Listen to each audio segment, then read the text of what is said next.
4-5টা boyfriend রাখা সত্যিই অনেক ভাগ্যের ব্যাপার। দেখো, আগে আমি কি ব্যবহার করতাম দেখাচ্ছি। আগে আমি ব্যবহার করতাম এমন ছোট্ট একটা fair and lovely.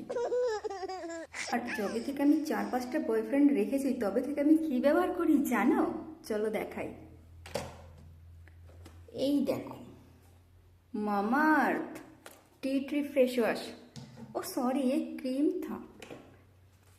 Mamaearth sunscreen, Bella Vita sunscreen, Nivea sunscreen, Mamaearth cold cream. Oh my god, যারা আমার মতন ভাগ্যবতী হতে চাও তারা এমনভাবে 4-5টা করে বাস। তারপর দেখো লাইফ ছিঙ্গালালা, তারপর শুধু ফেয়ার অ্যান্ড লাভলিতে কাম চালাতে হবে না। এত দামি দামি প্রোডাক্ট তোমরা ব্যবহার করতে পারবে, বুঝেছো? শুরু হয়ে যাও।